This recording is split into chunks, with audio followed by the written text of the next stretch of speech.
उनकर कहना बा कि नीलम देवी अनंत सिंह से भी रिकॉर्ड मत से जीती हैं, चिराग पासवान के अंतिम समय में उतार करके, और भारतीय जनता पार्टी खेल करे के फेरा में रहे कि उनकर मामी जो उनकी चुनाव में खड़ा भइल बाड़ी उ तेजस्वी यादव के परेशान कर सकेली कि जीजा और साला के भी हो जा जम के आपसी टेंशन भई रहे कि 2005 से पहले के बिहार देख ली और तुलना कर ली कि 17 साल में का बदलनी हम।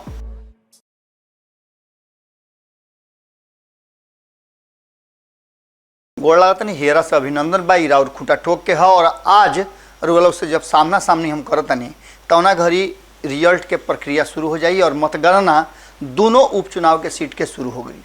लेकिन एकरा साथे साथे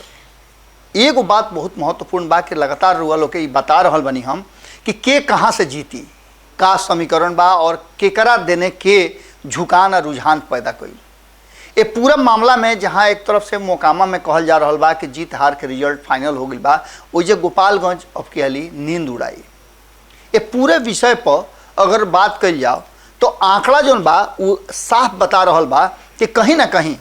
अब के हाली खेला शुरू हो गई बा। हालांकि एगो बहुत महत्वपूर्ण बात बार वालों देख ले बेवकूफ कि अनंत सिंह के यहाँ जश्न के तैयारी शुरू हो गई बा और यह ना करियाका उजारका रसगुल्ला बने लागल बा। एक और सीधा मतलब बुढ़ुए कि उनका यह बात के एहसास बा, उनका समर्थक लोग के एहसास बा कि मोकामा से अनंत सिंह के पत्नी नीलम देवी अब के हाली जीता तारी। एक के लेकर के दावेदारी भी उनकर पक्का रहल हा और चुनाव में नामांकन से पहले ही से वो आपन यात्रा शुरू कर दिल रही, लोग से भेंट मुलाकात करना और ये बात कहना कि जौन कमी बेसी रह गई बा ओकरा के पूरा करब।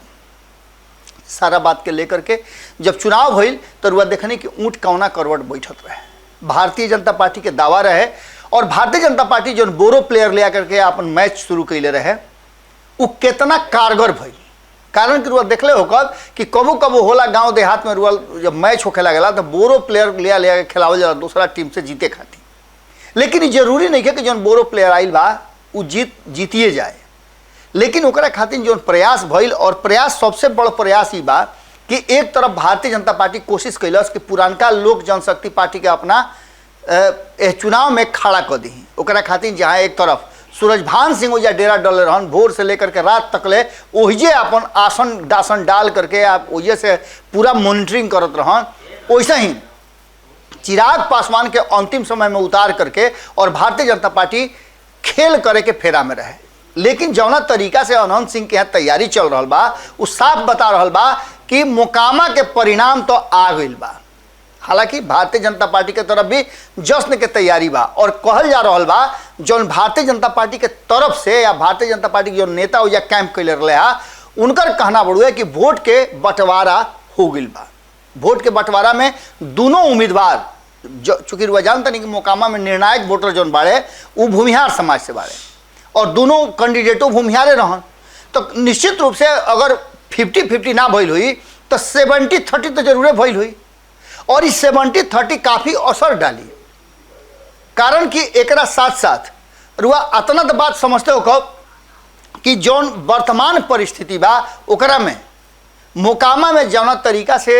नीतीश कुमार के ना गईला से कहल जा रहा बा कि खास करके उनका समाज के जो वोटर बाड़न वो शिफ्ट होकर के उन्हें ना जा करके आरसीपी सिंह के तरफ कन्वर्ट कर गई बाड़े। एक और मतलब बा कि उनकर वोट भारतीय जनता पार्टी के तरफ गए। लेकिन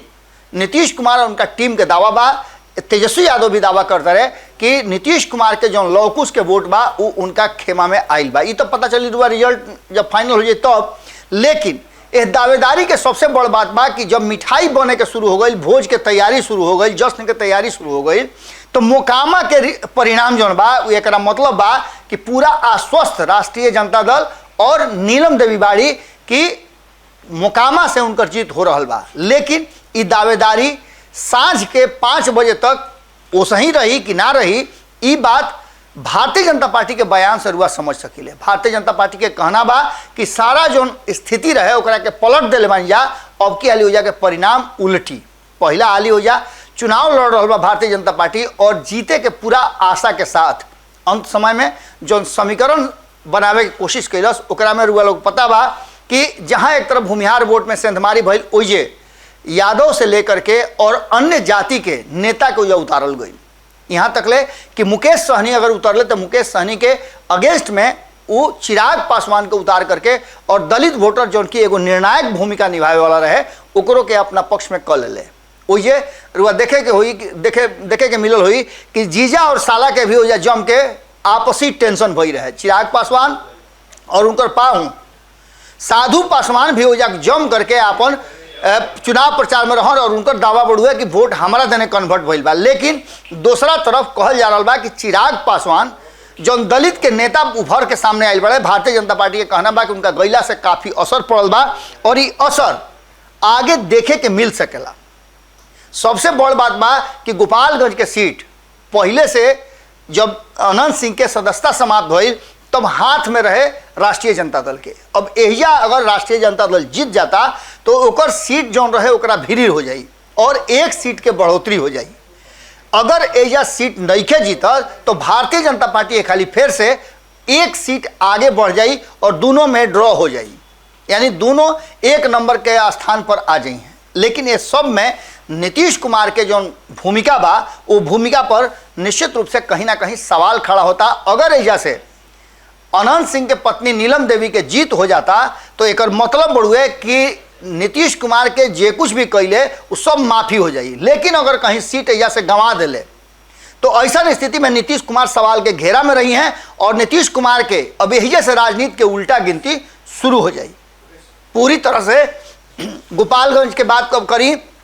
तो गोपालगंज में निर्णायक वोटर जौन बाड़े यही जो बहुत बड़ा दाव तेजस्वी यादव खेलने वाले और तेजस्वी यादव और वह जानता नहीं कि पिछला 5 साल से जब से वो राजनीति शुरू कैले वाले तब से ऐसा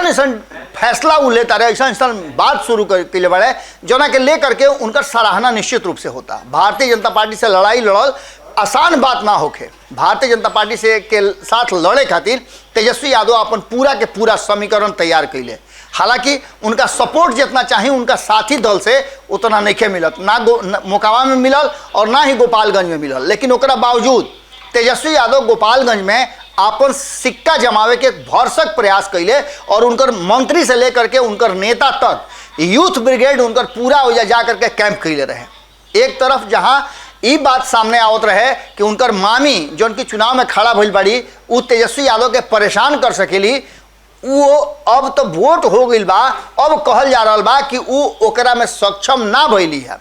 लेकिन एकरा बावजूद चिराग पासवान के गैला से निश्चित रूप से असर पड़ल बा और ये असर के अगर देखल जाओ तो कहीं ना कहीं गोपालगंज के जो स्थिति बा ओकरा में भारतीय जनता पार्टी एक स्टेप आगे जरूर बा। ओकरा पीछे कारण बा कि यह निर्णायक भूमिका में राजपूत वोटर बाड़े। उससे पहले से भी बात कहल जा रहा बा कि कोनो नया हो या गेम होके के स्थिति नहीं खेलागत। साफ तौर पे जौन तरीका से गोपालगंज के जो स्थिति बा ओकरा के ले करके और कई गो ऐसा समीकरण उजागर आयल। एक समीकरण तो चिराग पासवान रहन जौन की मोकामा और गोपालगंज दोनों जगह आपन जो वोट बैंक बा ओकरा के पोलराइज करके ओकरा के एक तरफ शिफ्ट करावे खातिर भरसक प्रयास कैले। अब कितना शिफ्ट करा ले बड़े ए पर परिणाम बताई कि आखिर उनका गैला से का असर पड़ल बा। दूसरा तरफ रुआ देखले होगा कि मुकेश सहनी भी अपील कैले, जैसे कि नीतीश कुमार भी बैठले बैठले अपील कैले कि वोट देवे खातिर रुआ लोग मोहन गुप्ता के वोट दी। वैसे ही सहनी समाज के भी अच्छा खासा वोट बा और वोट के ट्रांसफर करावे खातिर मुकेश सहनी अपील कैले। लेकिन मुकेश सहनी के सदेह ना गैला के असर हो सकेला। दूसरा तरफ मुकेश सहनी और महागठबंधन के बीच में कोनो एग्रीमेंट ऐसा नहीं के बुझात, कारण कि ना तो चर्चा के महागठबंधन के कोनो नेता कैले और ना मुकेश सहनी कैले। यहाँ तक ले कि उनका अपील के बाद एगो धन्यवाद तक तेजस्वी यादव के तरफ से और महागठबंधन की तरफ से ना गई। इस सारा बात के लेकर के जीतन राम मांझी के जो कहना रहे वो काफ़ी महत्वपूर्ण बा कि जीत हार आसान ना हुई राष्ट्रीय जनता दल खातिर। एक पीछे के रणनीति समझ सकता नहीं कि जीतन राम मांझी के बयान और वही समय में नीतीश कुमार के तरफ से ये बयान आना कि 2005 से पहले के बिहार देख ली और तुलना कर ली कि 17 साल में का बदलनी हम, तो एक मतलब ही होता कि जनता में निश्चित रूप से एक टर्निंग पॉइंट आई और सोचे के जो स्थिति बा वो कहीं ना कहीं पैदा हुई। तीसरा सबसे महत्वपूर्ण कारण बा कि जौना तरीका से प्रशांत किशोर बार बार लोग के जगावे के कोशिश कैले लोग के समझावे के कोशिश कैले कि आखिर पलायन करके तू काहे जाता रहा, एकरा मतलब बा कि बिहार में विकास नहीं के भइल, और बिहार से अन्य राज्य के तुलना, गुजरात वगैरह राज्य के तुलना करके कहीं ना कहीं जो लोग बाहर से आई रहे वोट देवे खातिर ओकरा के कहीं ना कहीं जगावे के, ओकरा के झकझोरे के कोशिश कैले, और ओकर असर एक बार के चुनाव में देखे के पड़ सकेला। जहां तक सवाल बा मोकामा और गोपालगंज दोनों सीट के परिणाम के, तो गिनती तो शुरू हो गई बड़ुए, लेकिन रिजल्ट आवे से पहले जश्न के तैयारी जहां Bharatiya Janata party wait and watch के स्थिति में बा, ओइजे राष्ट्रीय जनता दल की तरफ से, और खास करके अगर बात कही जाओ तो नीलम देवी के जो समर्थक बाड़े वो अपन तैयारी शुरू कर दिले बाड़े, और 2000 से बेसी लोग के जुटे के कहल जा रहा बा कि संभावना बा जौना के खाना पीना के तैयारी चल रहा बा। रुआ देख ले भारत लाइव पर, ये पूरा वीडियो रुआ भारत लाइव पर जाके देख सकिले कि कैसे तैयारी होता, कैसन कैसन मिठाई और का भोजन बन रहा बा, इस पूरा विस्तृत जानकारी रुआ मिली, और के ओजा पूरा मॉनिटरिंग कर रहा बा, उस सारा लोग के तस्वीर और सारा लोग के बयान बड़ुए। सीधे तौर पे ई कहना बा जे समर्थक बड़े अनंत सिंह के, उनकर कहना बा कि नीलम देवी अनंत सिंह से भी रिकॉर्ड मत से जीती हैं, लेकिन जौन वर्तमान स्थिति बा वो यह बात के तरफ इशारा कर रहा बा कि मोकामा के रिजल्ट तो रुआ चली, जो लोग कहता ओकरा के मान ली, लेकिन भारतीय जनता पार्टी के बात भी माने के पड़ी। और दूसर का तरफ गोपालगंज कहीं ना कहीं मामला अझुरा दिले बा। अगर गोपालगंज में तेजस्वी यादव के सिक्का चल गई तो भारतीय जनता पार्टी के हाथ से जो एगो सीट रहे वो निकल सकेला। जुड़ल रही सब है, और एक संगे संगे रुआ से निहोरा बा कि 10,000 के परिवार में हमनी के शामिल होके जा रहा बन जा। रुआ अपना हित नाता गोतिया पटीदार संगी सलेहर जे भी बा ओकरा से कह के अब सब्सक्राइब करवाई सब खूटा ठोक के। 10,000 के परिवार हो गया के बाद हमनियों के एगो ताकत न हो जी। आई चैनल हमार थोड़े हर हुए लोग के गोड़ लागत।